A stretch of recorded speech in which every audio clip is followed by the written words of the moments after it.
తన దగ్గర ఉన్న విలువైన వస్తువు, విలువైన విషయం ఏంటిదని ఆలోచించక తన కొడుకు అని గుర్తొస్తుంది. తన కొడుకు ఇస్మాయిల్ అలైహిస్సలాం అన్న విషయం ఇబ్రహీం అలైహిస్సలాంకి గుర్తొస్తుంది.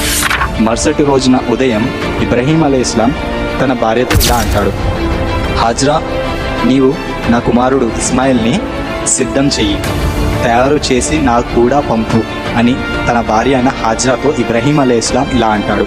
ఇబ్రహీం అలైహిస్సలాం యొక్క భార్య అయిన హాజ్రా తన కొడుకుని స్నానం చేయించి కొత్త బట్టలు తొడిగించి తన భర్తతో పంపుతుంది.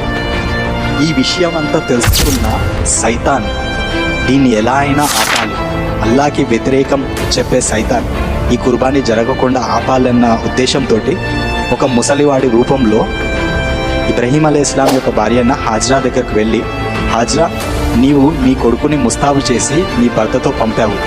నీకు తెలుసా, నీ భర్త నీ కుమారుడిని అల్లా